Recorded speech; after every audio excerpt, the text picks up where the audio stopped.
Question everything, trust nothing. It's your boy CryptoKeeper. Now, Crusader will be here shortly. We'll see him here in just a second. I think he's just finishing up getting something taken care of backstage, but he'll be here in a minute.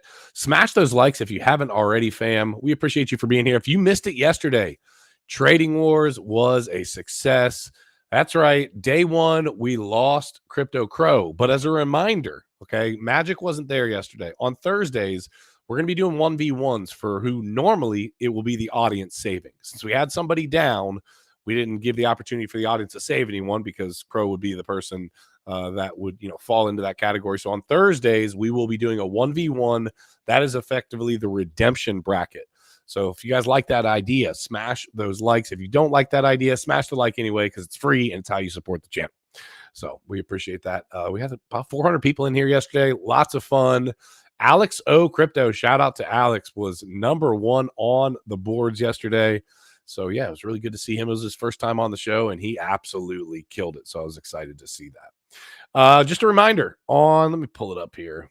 On Friday, we got $4,100 coming your way. That's the game plan. Plan on having Gareth Soloway on, trying to figure out who is going to sponsor the show. So if you know a token company or a company that wants to sponsor the show for Friday, let us know. We're still searching for Friday's sponsor. But yeah, if you want to figure out how to get yourself involved in that, how to potentially get your hands on a piece of that action, it's scrolling across the top of the screen. Every dollar that you put in on a super chat is 1 entry. If you're a member, it's 2 entries. And if you gift memberships, that's 3 times multiplier. So if you want to get involved with that, that's Flipper Hodl, our game show that is a mix between Who Wants to Be a Millionaire and Deal or No Deal. All right, so let me jump into the chat and say hello. Pull up my chat right quick, see how everybody's doing. Who was first in the chat today? Let me double check over here if it was the same over here. Looks like Caffeinated Crypto was first. Said, hola, guys, back from vacation. Good to see you. Clay the Great in the house. Clay, good to see you, brother. Says he's been all over the country. He's in D.C. with the lovely weather. Enrique Suave, good morning and good afternoon. Smash those likes, fam. Well, that's from us, obviously. I'm trying to figure out how to pin this post. For some reason, I can't pin one of my posts like I normally can. So I'll work on that. Maybe when Crusader comes back, I can get him to figure out why it's not letting me do that. French Toaster in the house. Crypto Wanderer.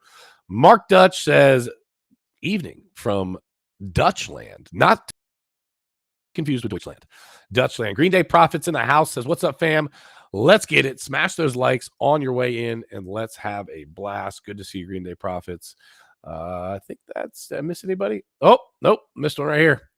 Dynastic Wolf. Dynastic Wolf, thank you for being here. And then ZX Gamer in the house. I don't want to miss anybody. Lunar Beaches. Brett Gronwig. Good to see you. He said, work on being annoying today and have a meeting coming up. Hold on. Oh, work. I thought you were saying, hey, everybody, work on being annoying today. No, he said, work is being annoying today and have a meeting coming up over lunch, but get to catch the first little bit. So, Brett, we're glad that you are here as always. I think that's it. Licking, kicking, whichever you prefer to visualize. Lunar Beaches. Thank you, thank you, thank you. All right, so that is the overall. JZA jumping in last second said, what up, Keeper? Love the channel. JZA, love you too. Appreciate you for being here. Got on my long sleeve tee today.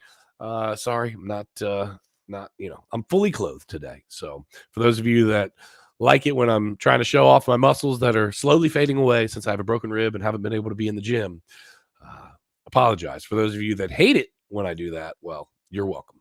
Not showing off my hairy chest today. So, all right, let's take a look at the crypto markets. We'll start there and see what is cracking on the global crypto markets. So the global crypto market cap is, drum roll please, at, let me zoom in here, $1.68 trillion. I don't know why it's not letting me zoom in. Something's going on with my second screen here. I've got a second screen, so if you see me looking over, I've graduated to the big times. Crusader was really proud of me. I got a nice little curved screen off to the side here.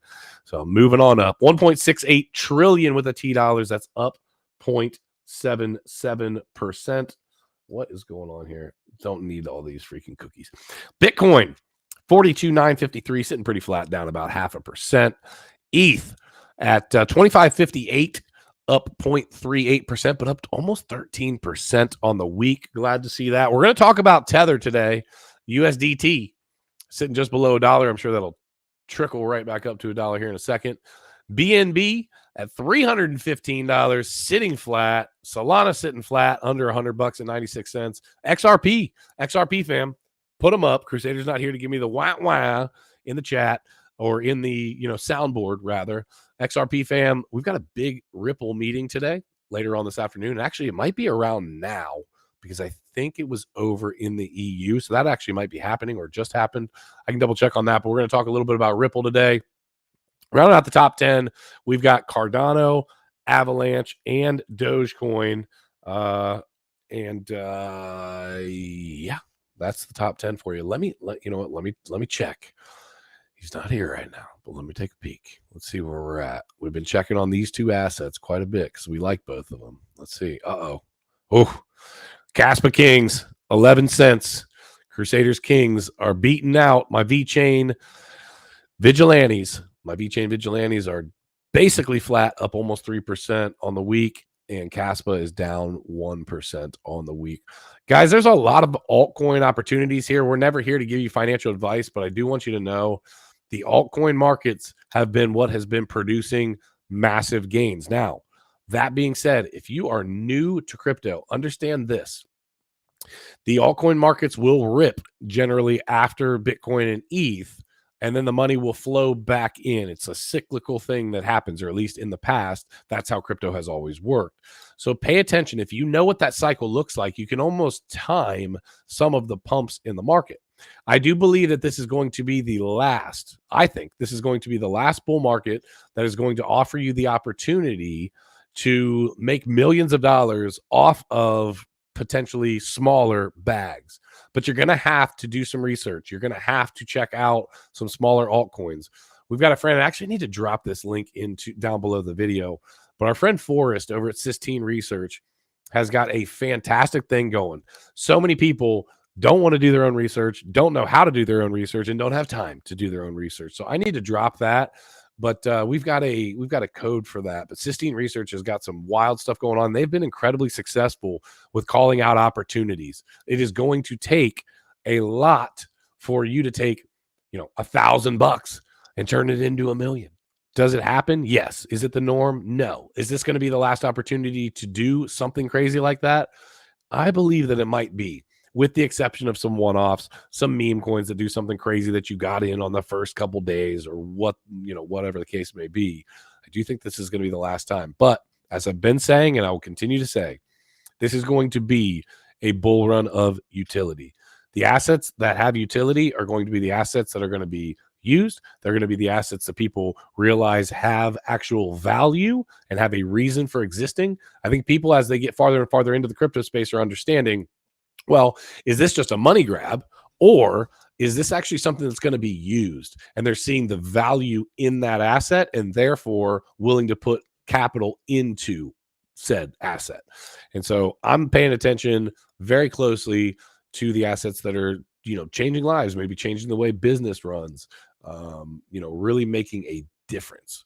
So Crypto Gamer says, is BlackRock dumping it or storing it?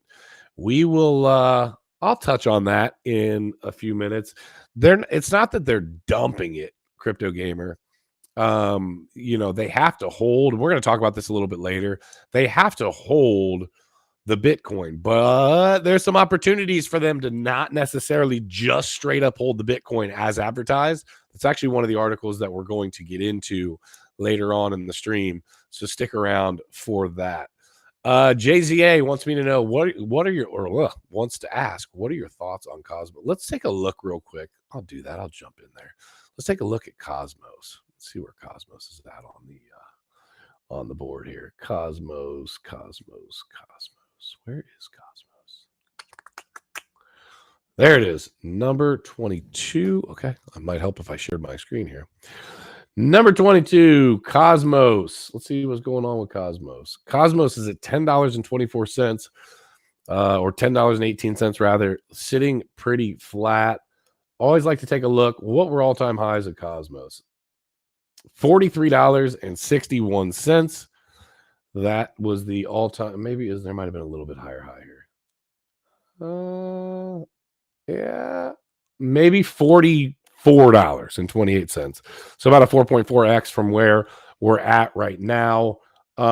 If you are not familiar with Cosmos, it, as they say it, bills itself as a project that solves some of the hardest problems facing the blockchain industry. It aims to offer antidote to slow, expensive, unscalable, and environmentally harmful proof of work protocols like those used by Bitcoin, offering an ecosystem of connected blockchains. Let me see here. Cosmos is not something that I hold. It's not something that I've ever done a deep dive on. I know a lot of people like it. The circulating supply and the total supply are it's there, right? Like the circulating supply 383 million, the total supply 383 million, but here's the kicker: max supply, infinity. So I don't know the intricacies to be able to give you a good answer for what you're asking about regarding what the tokenomics look like, because with that infinity, I don't know if they have a burn mechanism in there. I don't know what the ins and outs of daily token activity are in that project. I just know that there's a lot of people that like it. And obviously, with as far as price appreciation, which is what most people are looking for, I believe that the top, I don't know. I would venture to say the top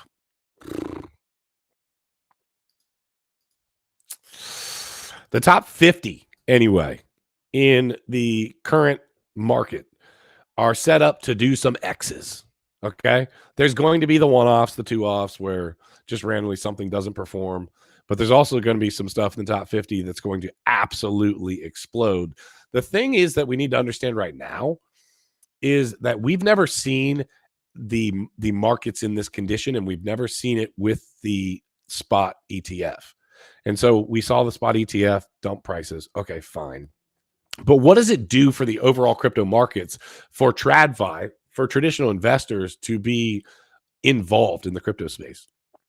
Does it bring to the forefront the idea that cryptocurrency is the real deal? And now people that otherwise have their financial advisors telling them, hey, allocate 1%, 2% of your portfolio to Bitcoin. Does it take that person into a deep dive into the crypto space? And then maybe on their own, they load up Coinbase. Maybe they get a MetaMask. Maybe they even go so far as to get a hardware wallet. I don't know. But I don't think it's a bad thing. I think that it does introduces the validity of crypto to people who otherwise maybe are skeptical of it. I've told this before, but I've been asking people for years to pay me in Bitcoin with my construction business, and no one has yet to do it. I actually stopped saying it because I would get this weird look as if like I was a scammer or something. And we already know where that comes from. That comes from the news media putting out there that the only reason that people use Bitcoin and crypto is because they want to be involved in money laundering. No, they don't. Okay. Money laundering is best done with, drumroll please, cash money. And I'm not walking around asking people for large sums of actual cash. So to round out your question, I don't know enough about Cosmos to give you a deep dive. Maybe it's something that we can do a token video on, so we can take a look into that. And just as a reminder, if you're not in our Discord, jump on our Discord. It's another way to get involved in Flipper Hodl for free. If you win one of the rumbles, you get your name on the wheel for free. So you could do that. And then we are currently putting together people that are experts in their respective field. And when I say their respective field, I mean their respective token or project. So I will tell you one of them, we've got to hash out a couple little things, but Clay the Great is in the chat. He's come on the show before. He played Flipper Hodl, won some money there. He is an expert in AVAX, all things AVAX. He loves AVAX. He uses it every day. He knows all the opportunities on AVAX. That's his deal, right? And so we're trying to put together different people that are experts in those different projects and give you the opportunity to go, okay, well, I'm interested in this. Oh, you know what? Let me go over to the Discord. Let me go over to Crypto WARZ Discord. Let me talk to Clay, ask him, hey, what's the opportunities there?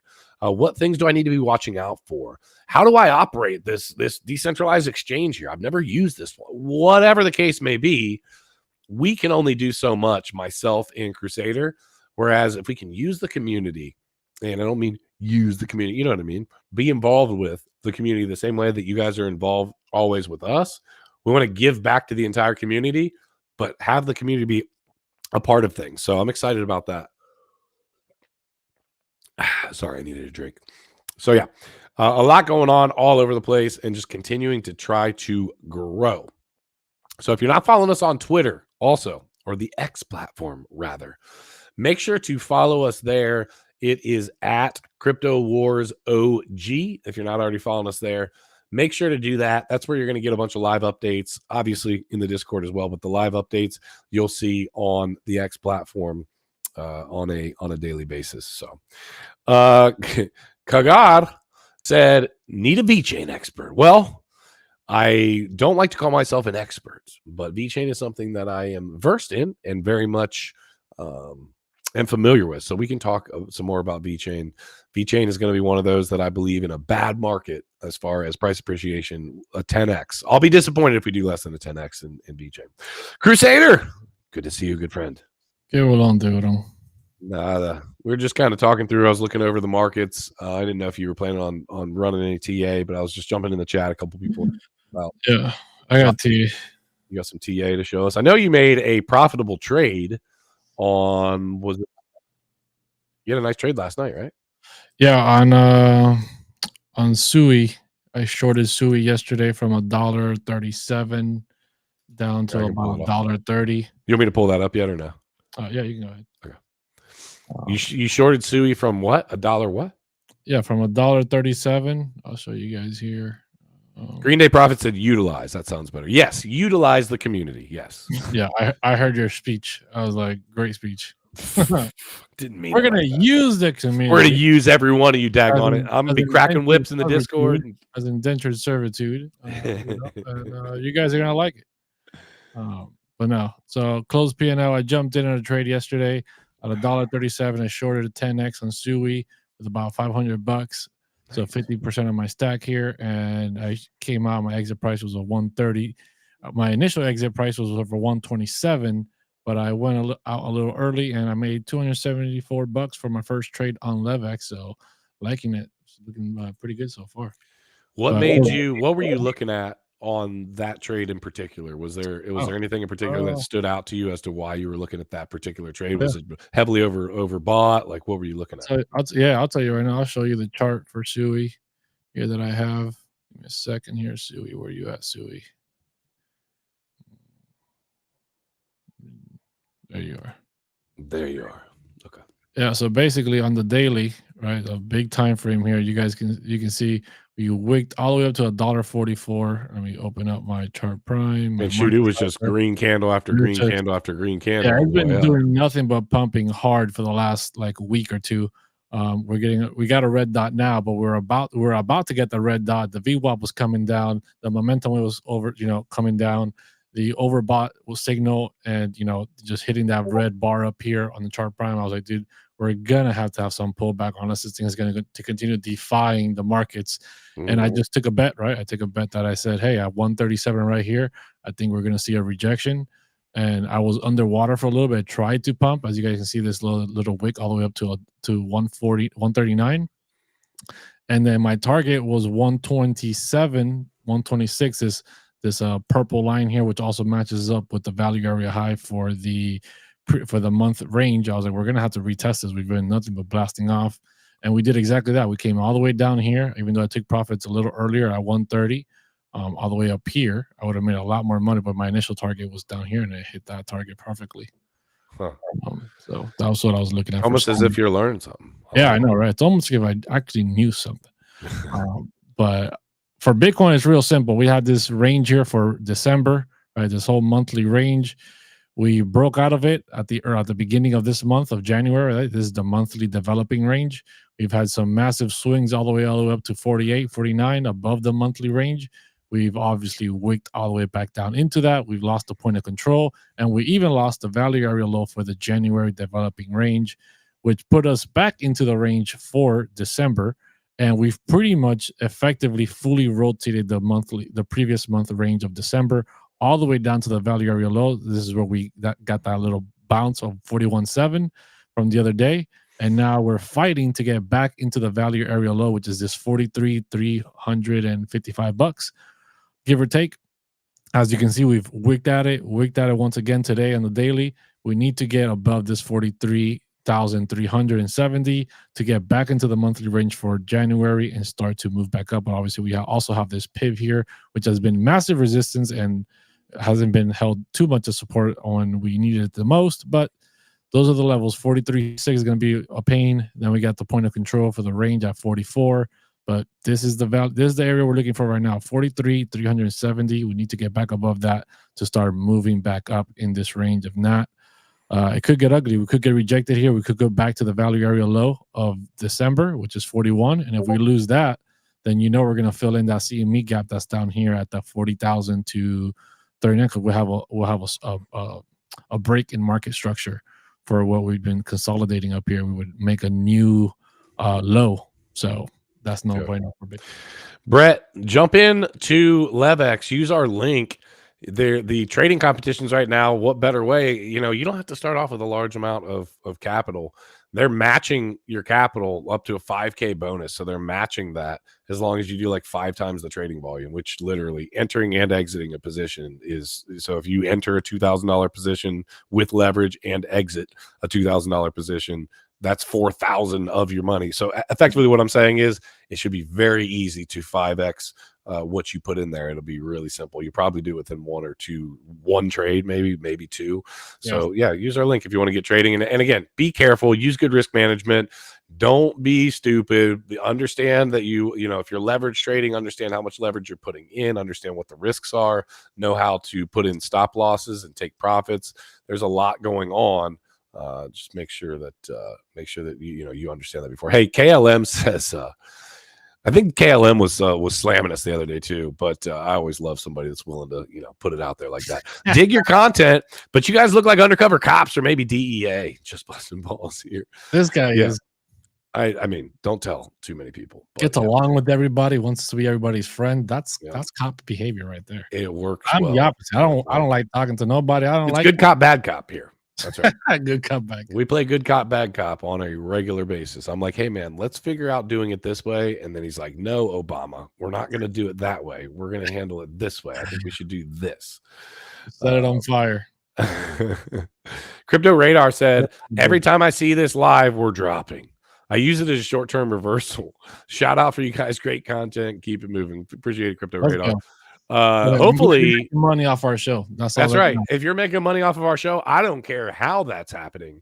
We love it because that's the goal of this next bull market. And if you like making money, don't forget about Flipper Hodl. That's on Friday.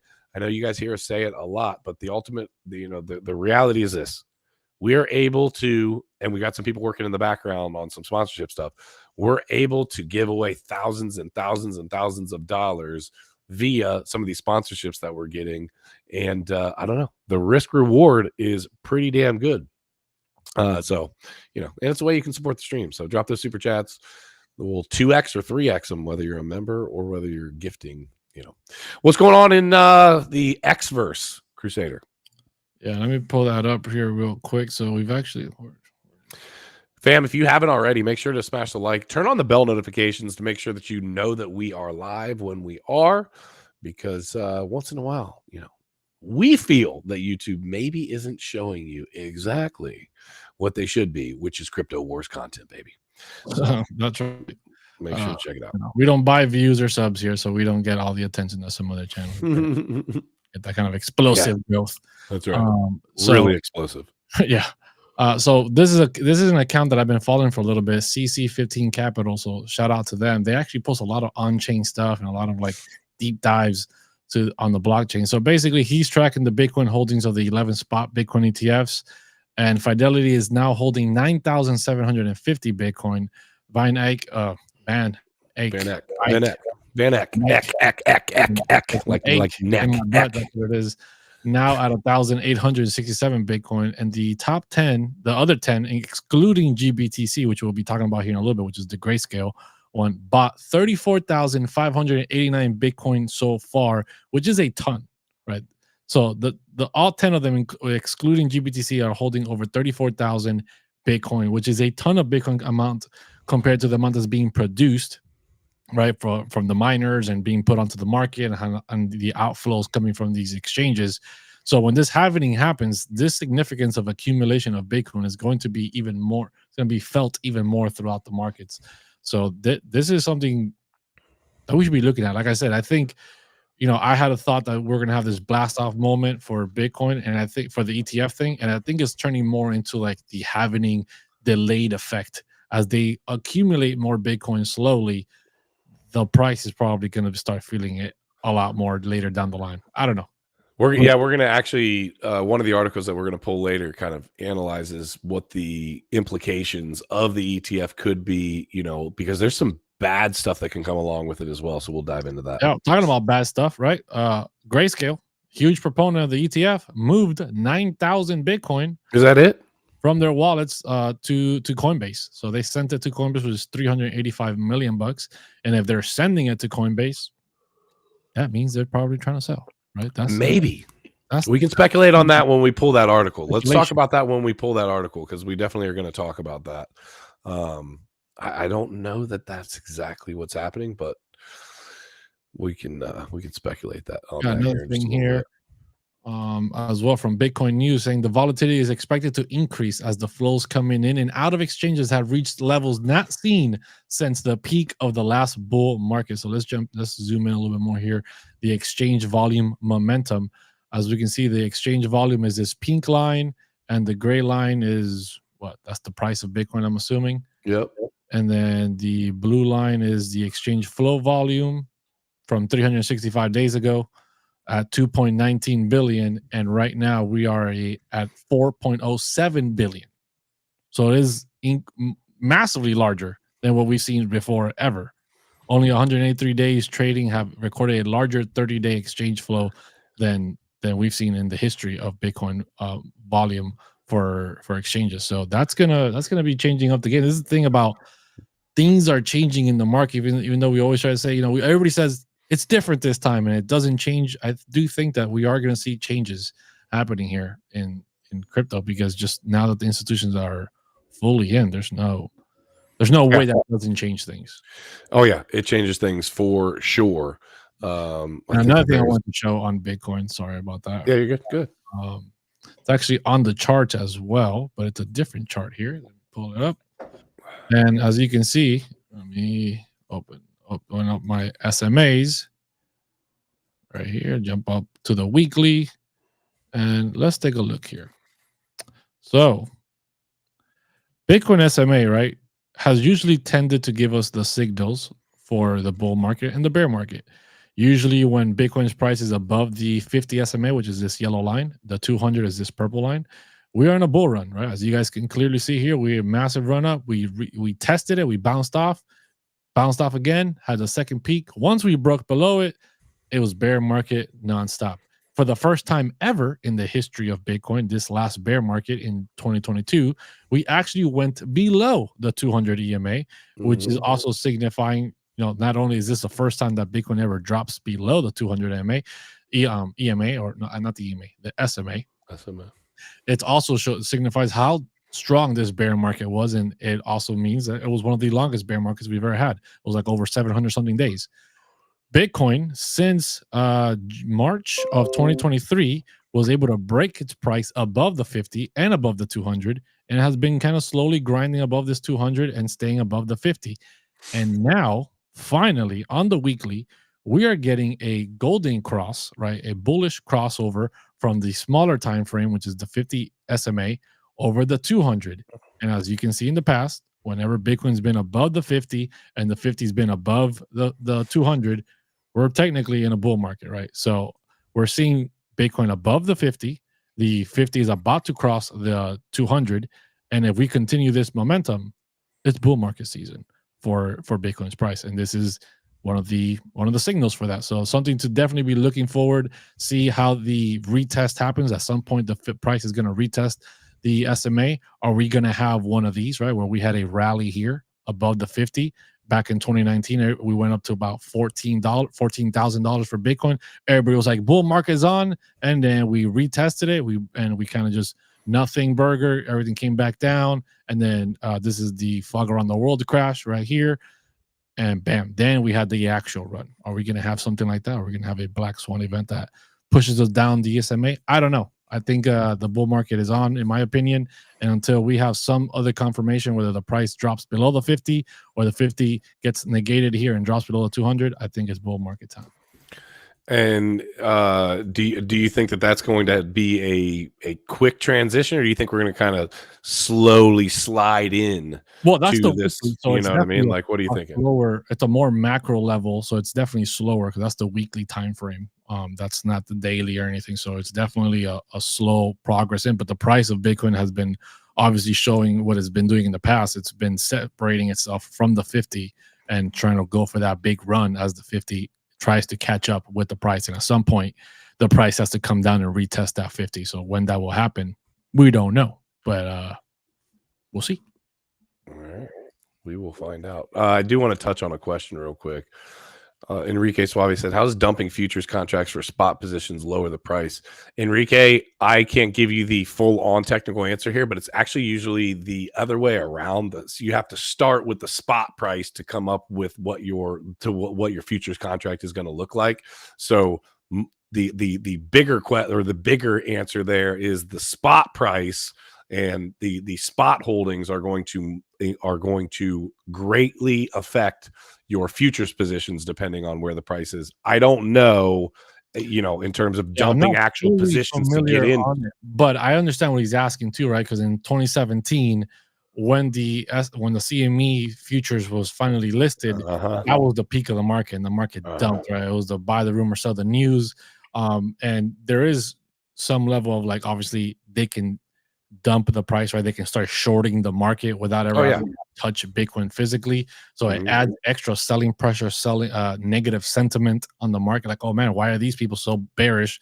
And there's so much shorting positions coming in on the futures, right? So I'm not fully aware on how the technicality happens. Like direct correlation. Yeah, the direct correlation in the background like makes the price move down. But I would assume it has a lot to do with speculation and just sentiment in the market. There's a lot of shorts coming in, right? There's not enough buying pressures. There's not enough longs going into the market. Then you start to have a dip down. Just how you have a short squeeze, you have a long squeeze, and I think that's what happens there. I agree, and I was going to throw out there that leverage obviously plays a huge part, but then Enrique followed up with especially an unleveraged future. So yeah, I think that there's definitely a correlation there, but that'd be something we have to dive into a little bit further. But great question, very good question. I got a question. Are we having Magic and what you call Crow go 101 on Thursday?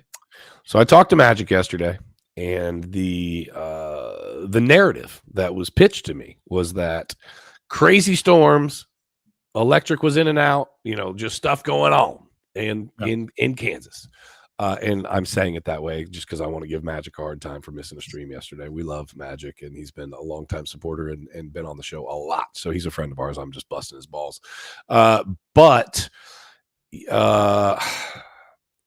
we're going to have to change something if we do that. We can do it. And Magic said he would do it, but we're going to have to change something to do that because it's going to add an extra. So we'll have to add an extra show or an extra person. Just add an extra elimination. I think the last week before the finale, we just eliminate 2 people.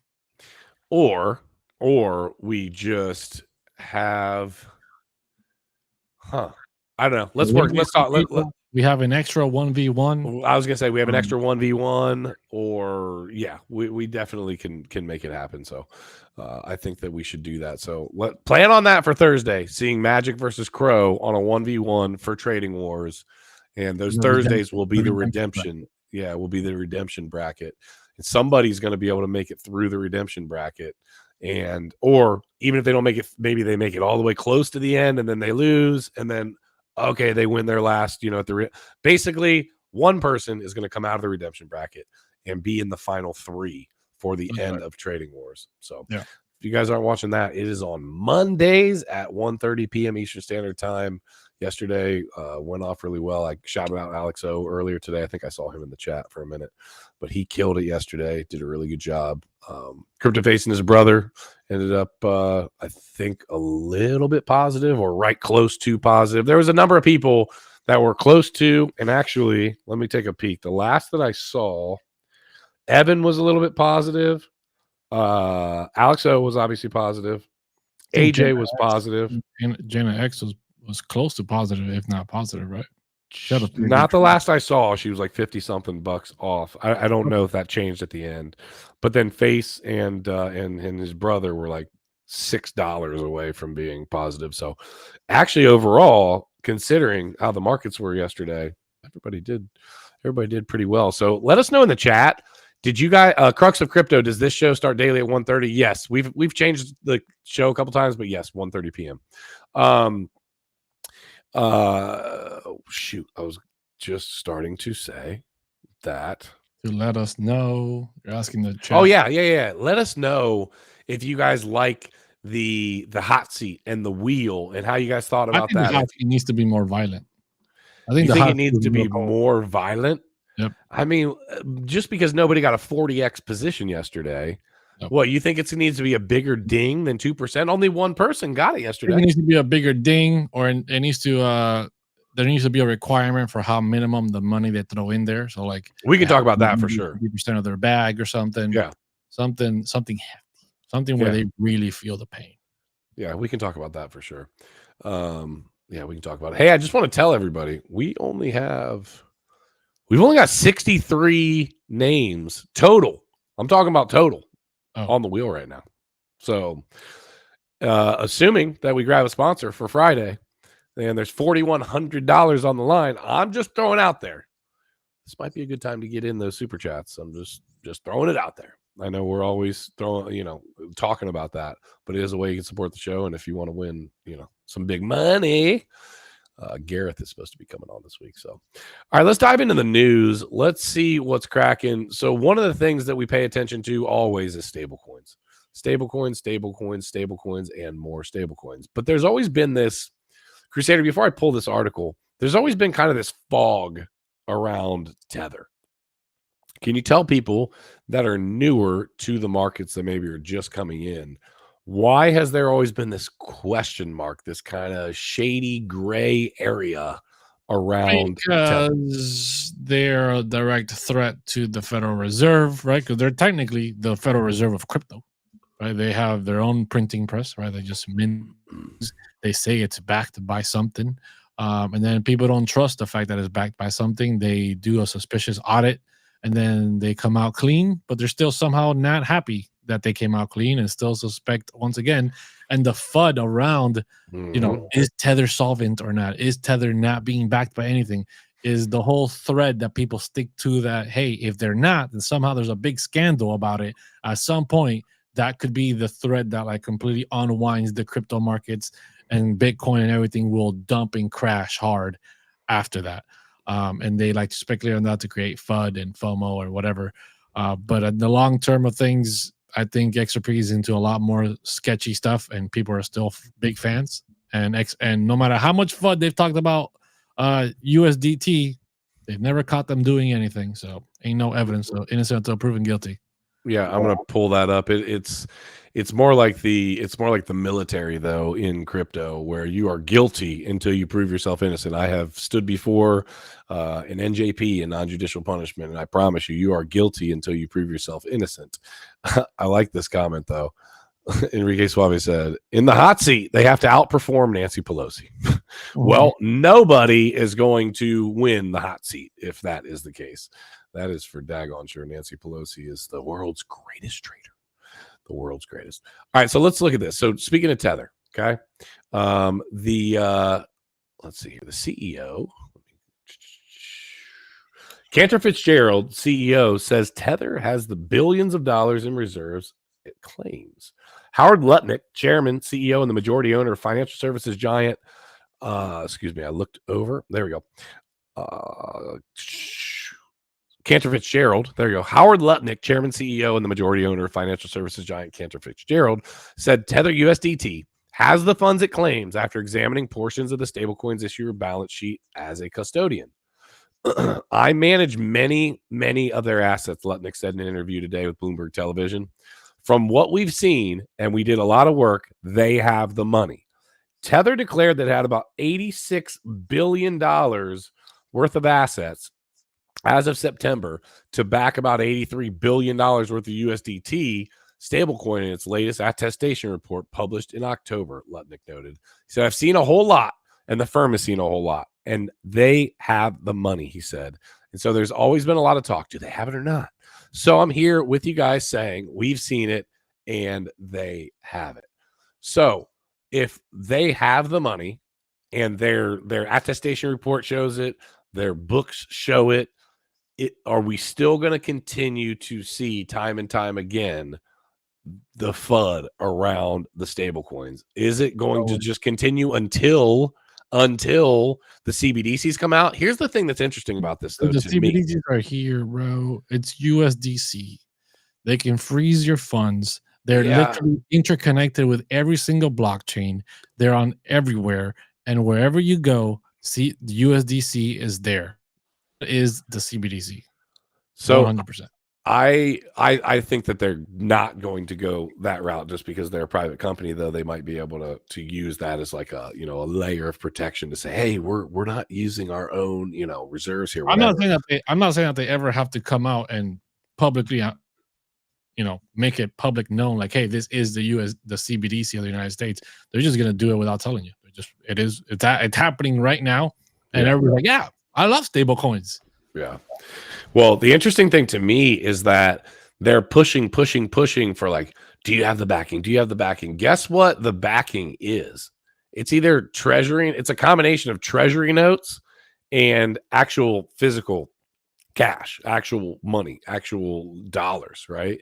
And so if they're holding tens of billions of dollars of treasury notes and cash and whatnot, I don't understand why they have a big freaking problem with it, because it's helping to prop up what otherwise, looks to be some sort of a failing economy. The only thing that I can think is that because it's used to on and off ramp crypto, which allows people to get out of the traditional finance system and into the cryptocurrency, markets, is the only thing I can come up with as to why they would care whatsoever. Can you come up with another reason? Because I don't know what it would be. No, dude, it's just a way of manipulating the market, right? It's the same thing with China, right? China is like, oh, we hate Bitcoin. And then they're like, oh, by the way, we're launching a spot Bitcoin ETF. We love Bitcoin. And then Bitcoin pumps, and then they will come out again. Hey, we hate crypto and Bitcoin's bad. So it's just literally the dumbest but most simplest way to create FUD, and people fall for it every single time. Yeah. I'm hoping that before too long, people will be educated enough in the crypto space and have the actual opportunity to reap the benefits of the blockchain space to continue to move towards it. That's what I think the big disconnect is right now. People don't understand it. They don't spend the time to try to understand it. It's got so much FUD around it that all they see is the mainstream news, which is how politics works half the time. You see a freaking article or a TikTok and that's it. Your mind's made up. This is how it is. It's over and stop. And that's what happens with crypto so much. I'm looking forward to the time when it's such a normal, in like everyday part of your life that people are like, wait a minute, this actually works. This actually solves problems that I have at the issues that are at hand, maybe at my job or maybe even personally at home. I'm going to use this. And as it gets more and more normalized, I think we're going to look back and be like, what did we do before we had the blockchain? What did we do before we had the crypto space? So I don't know. That's going to take time for sure, but I think that it is on the horizon. Smash the likes if you haven't already, fam. We have got, let me take a peek here. Let me take a little peek. We've got about 55 people up in here, and we've got 45 likes. So a good ratio. We need to get some more likes, though, because I know we've had people in and out. So let's get those likes up. If you can, just X out of the live chat if you're on mobile. Hit the like. Come right back in. We appreciate you. So here's my question to you, Crusader. Will the Bitcoin halving have a profound effect? Oh, if this would work. There we go. Will the Bitcoin halving just be another hype cycle, or is it going to have a profound effect? It says, after investors sold the news of the launch of the Bitcoin ETFs, market watchers are looking for the next event that could drive market prices. I'm going to scroll down here. There's a spot where I wanted to hit a main area right. Oh, hold on. I think I missed it. right here. To some extent, the Bitcoin halving narrative is a post hoc rationalization for the fact that Bitcoin has in fact gone on a tear in the months after every halving so far. For instance, 6 months after the network's second halving in 2016, with the emissions of new coins per block fell from 25 to 12.5, Bitcoin crossed the $1,000 threshold for the first time. A similar rally happened in 2020. But there's little to suggest that these price increases are directly related to the halving, outside of the increased bullish sentiment and media coverage that typically precedes the event. CoinShares, in its latest mining report, noted that there's a peak in hash rate growth often occurs about 4 months before the halving, likely due to the Bitcoin rush, which could represent the positive sentiment. So let me ask you, do you think that this is about, is Bitcoin just like every other asset in the crypto space, and it's all about hype, it's all about bullish sentiment, it's all about that? Or are the supply and demand economics of Bitcoin actually driving this for real?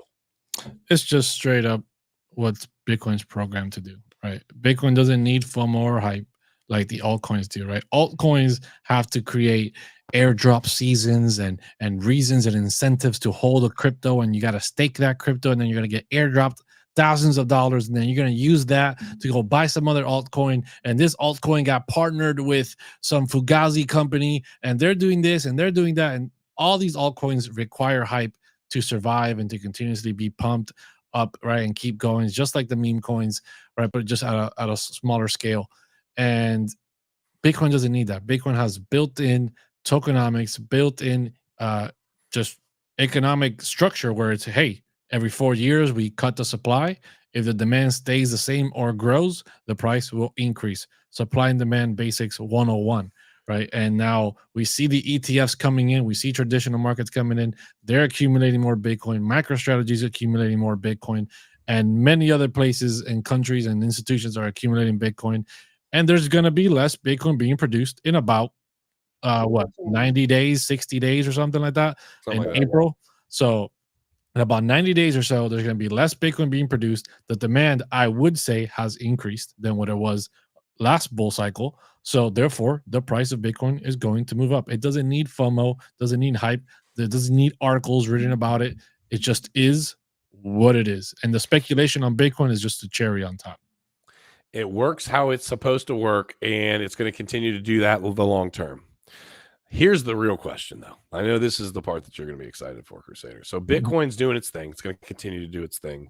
You believe that that's going to continue to happen. We've got the bullish sentiment surrounding the ETF, even though we saw it dump. Okay, fine. That's just price, speculation, short term. Maybe it was priced in, and that's why we had the dump.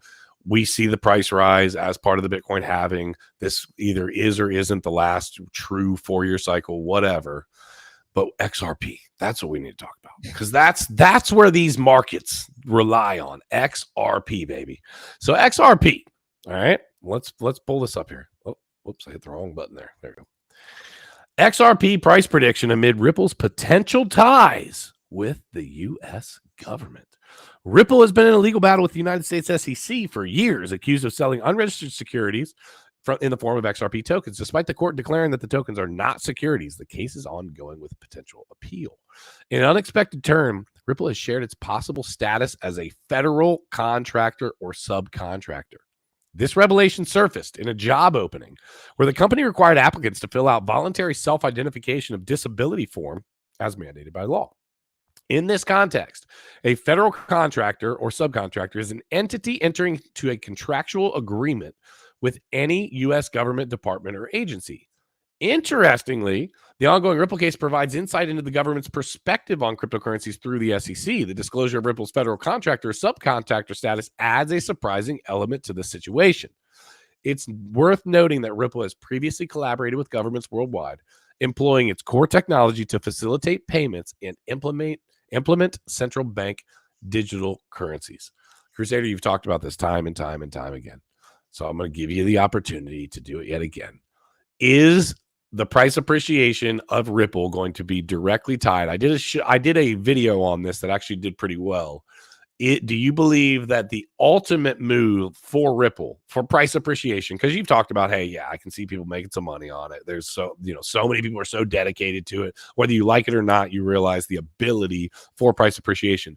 Is it going to be directly tied to CBDCs? Is that really what this comes down to? And you think the whole time this has been a front for Ripple, XRP, it's going to do this, it's going to do that, when the reality is in the background, they're just like commingling funds and planning with the government to, roll out the CBDCs. Yeah, they've definitely been planning with the government, right? Maybe at some point in the past, they did have a path on the way to be what they said that they were going to be, right? And work with every single bank, and everything was going to be settled through XRP. But I think that time has passed. They took too long to make it happen. Newer technologies have come out that are faster, better, right? And just XRP is kind of fallen behind on that. And these newer companies, not saying that they're going to do that exactly, but the banks have had time to study the technology, to replicate their own, right? JP Morgan has got their JPM token, right? They've had time to do this. So I think that XRP or Ripple is going to be doing a pivot and moving to partnerships with these banks or governments through CBDC structure of, whatever backing their CBDC technology, and that's how they're going to keep moving forward. I think 100% Ripple's XRP's value is tied into Ripple. Ripple goes away, XRP dies. There is no salvation for XRP if Ripple wasn't behind it, which is a huge point of centralization, which is why they claimed, oh my God, the price is suppressed because of the lawsuit. Well, lawsuit is over. Still nothing's happened, right? And all they've done is continuously share and sell more shares of their XRP right there from their treasury or whatever, and dump the price on XRP holders. So I think at one point XRP might have had that promise and it had a path to achieve it. I think that time is over. XRP is not going to be what they've promised it to be, and it's probably going to have a pivot to just straight up work with governments to back CBDCs and build more CBDC technology. But it's not going to be. So it's a wolf in sheep's clothing. It's not going to be the world reserve asset. And Swift is not going to be replaced by XRP, and the switch is going to be flipped, and all that. None of that garbage is going to happen. Absolutely. So do you think that it's actually been a wolf in sheep's clothing, or you think they're just being forced to? Oh, you think it's been a game plan? I don't know if they have the game plan all the way along, but I'm from the very beginning, the essence of XRP is working with the banks. Anybody that pushes that ethos is a wolf, right? And they came into the crypto space knowing that there wasn't a lot of competition and that they were doing something new 6-7 years ago, but it's been 6 or 7 years. And now XRP is nothing unique. It's nothing new. And there's other technologies, other cryptos doing ISO 222, whatever garbage, and working with banks, and banks are creating their own CBDCs and their own tokens and their own technology. So they got left behind, and now they're going to have to pivot here to continue moving forward. But they've always been a wolf in sheep's clothing because they push the banking ethos. One thing crypto was against from the very beginning, and XRP was hated in 2017, 2018. Hated. No. Nobody in crypto, not a single creator, not a single person ever in 2017 or 2018 said anything positive about XRP. Ask Ben Armstrong. Nobody liked XRP. Absolutely nobody. If you came out saying positive about XRP, people will stop watching your channel. But let me ask you this, and this is where this gets interesting. Bitcoin has now become a part of this same traditional banking system. It's not the same. How is it not the same? They're buying Bitcoin, but they're not using Bitcoin to do the money transmitter. They're not controlling Bitcoin. They're buying Bitcoin just like you and I are buying Bitcoin because it's the only hard money in the world. Of course, they're going to buy it. That's the purpose of hard money. I walked you right into that one. You're about to get slammed on this one, brother. I walked him right into it, ladies and gentlemen. Pay close attention. Crusader's about to eat some crow right here. Hold on. I'm pulling it up right now. They are not just buying Bitcoin and holding it. So we have 3 unexpected risks from Wall Street's foray into Bitcoin. The spot ETFs open large pools of traditional capital to Bitcoin, but there are risks for the ecosystem. Big financial firms will try to play their usual tricks, defeating the purpose of Bitcoin and flex their muscles in Bitcoin politics, too, experts say. So it talks about, okay, it's gone mainstream. We know all of the things going on with the spot ETF. And we've got some concerns here, right?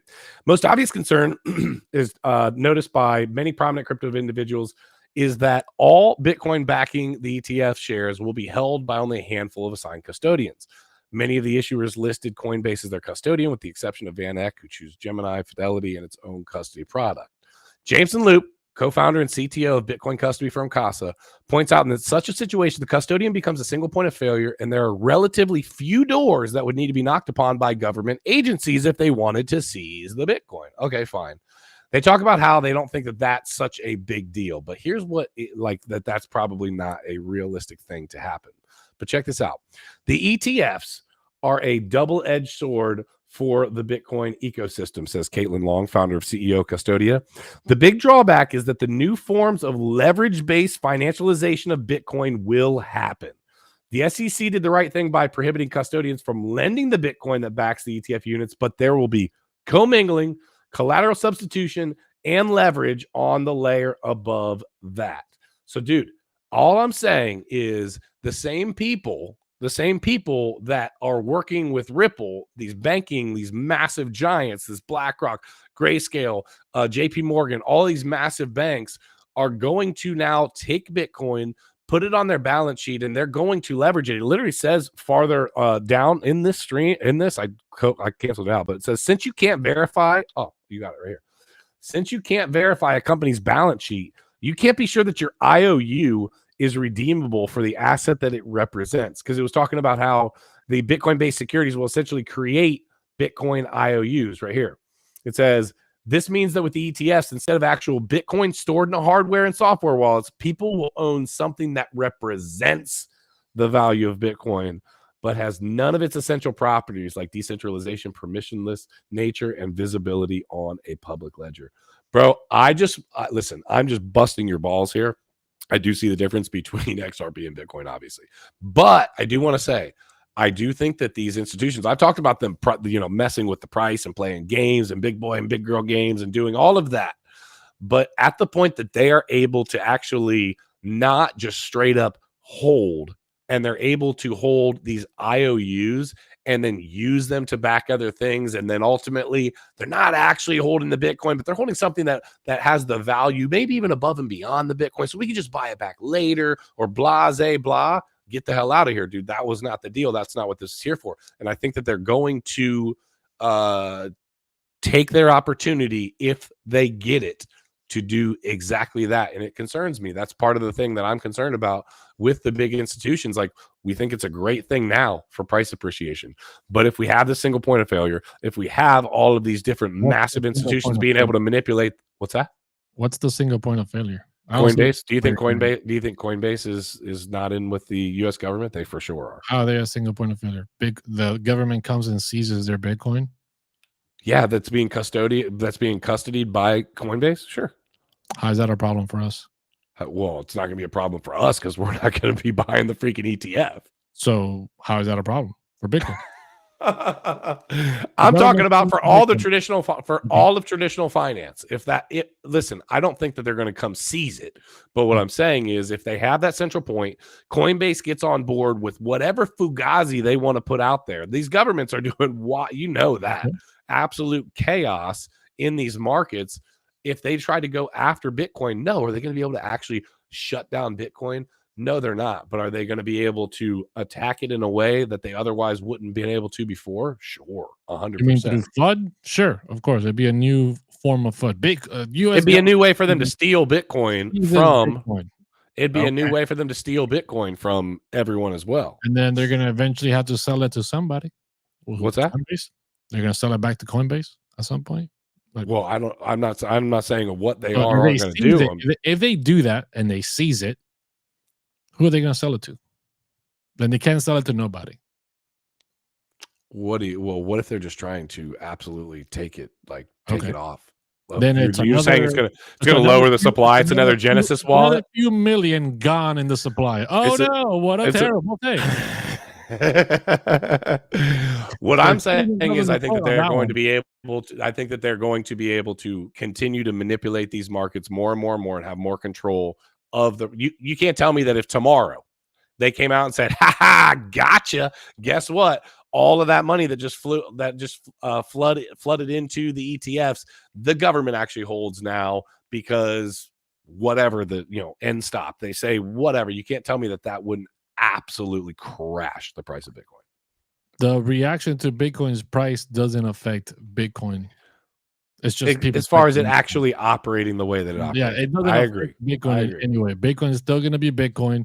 It's still going to be decentralized. It's still going to be the hardest money, and people are going to be like, "Oh, we just dumped the best asset ever. Let me buy that back real quick, because I just made a mistake." And it would have massive implications on the markets, I guess, is what I'm saying. And I think that they're going to be able to. They can attack the price all they want, but they can't attack the network. They can't do nothing to the network. So at some point, the market will recorrect itself and say, "Yeah, that was dumb. Let's just pump this thing back up again because that made no sense." And the price is going to recorrect. So the price is the price, but they can't affect the technology. Unlike XRP, where it was a direct attack on the technology, not the price.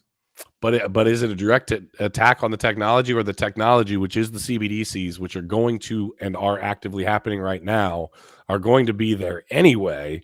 They're going to utilize it. No, but that's what I'm saying. XRP cannot survive without Ripple. Right? Ripple as a company goes away, XRP dies. Nobody cares about the XRP technology. Nobody cares what XRP can actually do, because there's other cryptos that can do the same thing or even better. And the only reason people care about XRP is because there's a company that has all these imaginary connections to all these powerful people that is promising you that someday they're actually going to use it. But outside of, if you remove that from the picture, you take Ripple away, what is XRP? It's nothing. It doesn't have any unique aspect to it than anything else in the crypto space, and it doesn't go anywhere without it. Ripple is the fuel behind XRP's price to move. Without it, there is no price movement. Well, hopefully we never have to find out. I want to just get it to $5, dump a bunch of it, and then see if my moon bag turns into something. Don't worry, Ripple wants the same thing. Ripple wants to dump on everybody. Smash those likes, whether you're part of the XRP fam or you're not. We're gonna see what these markets do moving forward. Again, we've never seen the markets with traditional finance so closely entwined, so we don't know how the markets are going to react to all of this. We don't know what CBDCs are going to do for the economy moving forward. We don't know what they're going to put in the smart contracts. We don't know. These are all unknowns. And so just a reminder, we're not financial advisors. We're saying, hey, in the past, we've been able to invest in crypto assets, and they have done well for us as far as price appreciation. Some of the assets that we hold solve real world problems, blah, blah, blah. But the reality is, just like when Bitcoin first came out and people were brand new to it and they were throwing around as if it had no value, they didn't know what the future held for it. And we don't know what the future holds now, but we can speculate that we've got a lot of good things on the horizon. So just continue to watch Crypto Wars, continue to watch us as we try to keep you up to date on the latest and greatest in the crypto space, and try to give away money. We're giving away $4,100, or the opportunity to win $4,100 on Friday. So if you guys haven't already put in your super chats, put those in. Every dollar gets you in for an entry, and we'll double it or triple it if you are a member or if you gift those. So, all right, last but not least, dude, let's talk about what is happening with all of this Grayscale action. Let me pull up this article here. You brought it up earlier on X, and I want to know kind of your thoughts on what you think is actually happening here. So Grayscale transferred 9,000 Bitcoin onto Coinbase, and Bitcoin began to decline. Breaking: GBTC moves $385.1 million worth of Bitcoin, some of which to wallets it previously used to move funds to Coinbase. I started. That's literally it. That's it. Is that literally it? That's literally it. They just transferred the money. That's why I was like, we can just hit it on the tweet. I thought that there was I thought when you said that's it, I was like, I thought there was actual. I read the other articles. I read that one. Article ahead of time. Well, I did not read that one. I have read the other ones. I was going to pull up and read a piece of it and then speculate on it. Yeah. Okay. Nothing else to that. Okay. So fine. So 9,000 Bitcoin get transferred to Coinbase. Tell me why you think that is going to be a negative impact when Coinbase is indeed the custodian. Yeah. So I mean, it doesn't mean that it's gonna be. So the way I understand it, right, the way Army Piper explained it here on last week on the show was basically these ETFs, right? They have to do restructuring, right? So if there's a bunch of buys today, tomorrow they're like, hey, yo, Coinbase, here's the money. Send me the Bitcoin because I need to rebalance and have as much Bitcoin as people bought yesterday. If people Okay. sell a bunch of Bitcoin, right, Bitcoin ETF shares, they're like, hey, we have all this excess Bitcoin that we don't have we're not supposed to have on our balance sheet or whatever, and send it back, and then they have to cash it out, right? Because they got to give that money to those people.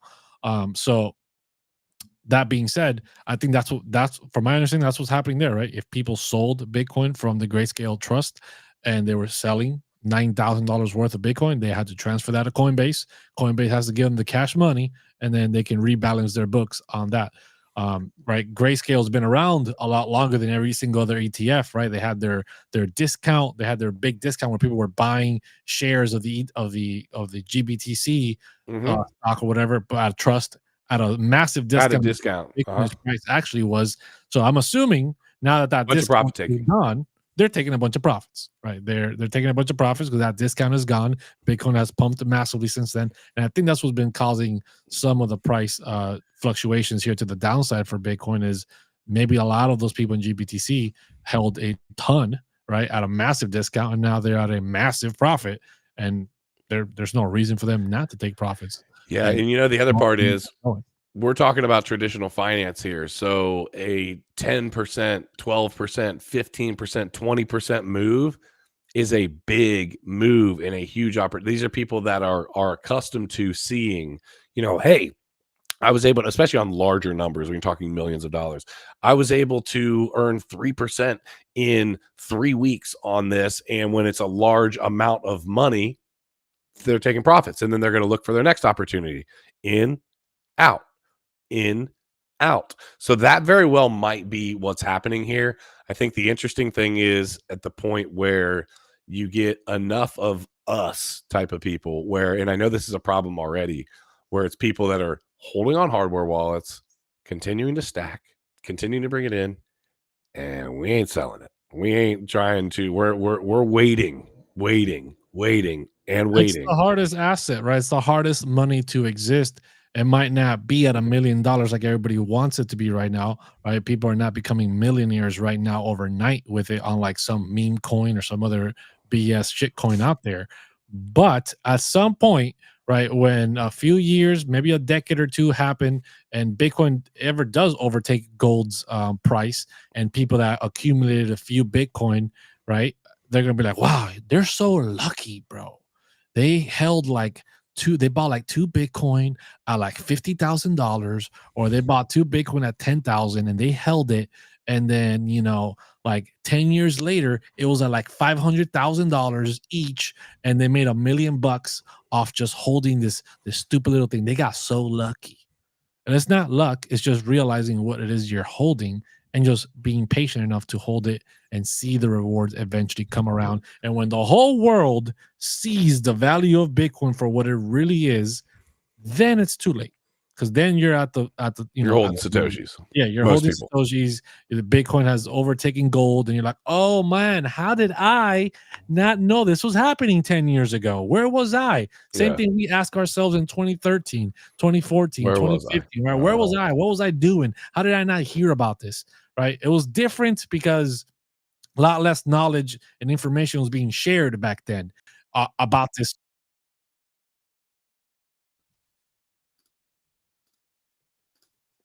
Hello? Whoa. Uh, I thought you just went off screen for a I minute thought to you do did too. something. You froze, and then all of a sudden I was like, oh boy, and then whoop, we were both gone, and now your name is Keeper again. Oh, I don't know. Long story short, people are going to speculate. Where was I? What was I doing? How did I not know about this? People, we do the same thing about people from 2013, 2014, right? Where was I? What was I doing? Difference is less information before, a lot more information now. And the realization that Bitcoin is the hardest asset and the best performing asset for the foreseeable future is going to be realized slowly but surely, and people are just gonna say, And man, I think what's going to really change the game too, and this is going to become more and more prevalent. And I'll kind of end on this: is that people are going to like someone like myself, like you, like other people that are true Bitcoin believers, that are true believers in the crypto space or certain cryptos in the crypto space. They're going to use those assets to still hold, but leverage those assets down the road, not actually sell.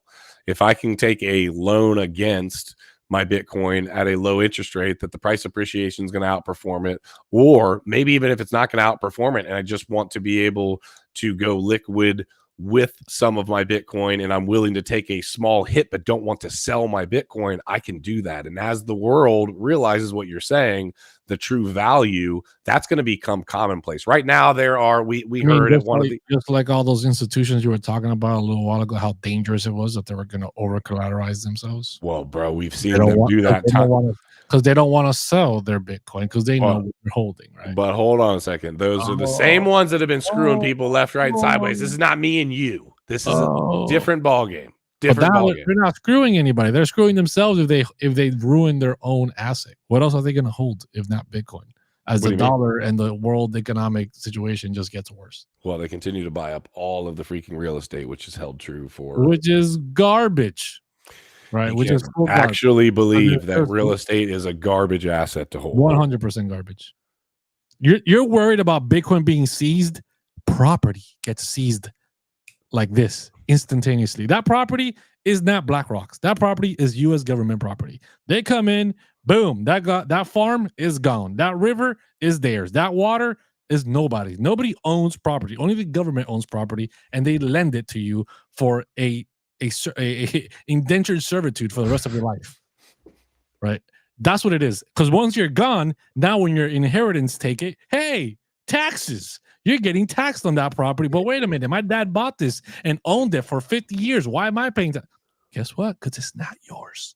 Don't pay those taxes and watch how quickly it goes away. Well, you can't live inside of your Bitcoin. So it's actually going to be very essential should things go absolutely, comparing bonkers. One versus the other, real estate is garbage. Oh boy. Crypto fam, we love you guys. We're rooting for these markets to absolutely explode. They haven't been doing that recently, but we've had a long run up, and we're going to see what's happening as we get closer and closer to this happening. We're going to keep you guys updated. If you're interested in figuring out how to trade, or just want to play along, we've got thousands of dollars that are up for grabs. Let me pull up the little sliding ticker here. We've got thousands of dollars. Join the competition. The link is in the, Crusader, I wanted to tell you, it will not let me, and I don't know why, but it will not let me click on the comment and pin it. It never would let me pin it today. What's that? You got to hit refresh. Oh, that's been happening to me too. Oh, that's weird. Okay, I'll refresh. But in any event, the link is in the description down below the video. The top 3 audience winners are going. The top 3 audience traders are going to win money, and LevX is doing up to a 5K bonus. So make sure that you guys sign up, get involved, have some fun. Trading Wars on Mondays, 1:30 p.m. Eastern Standard Time, and plan on being here Thursday for the head-to-head of Crow and Magic Internet Money. Going to battle it out to see who's going to continue to press on through the redemption side of these trading wars. So we appreciate you guys. All right. You guys could have been anywhere on a Tuesday. Yep. But you're hanging out here with Crypto Wars. So we love you guys. We appreciate each and every one of you. Question everything. Trust nothing. And until next time, hodl like it's hot. We will see you soon.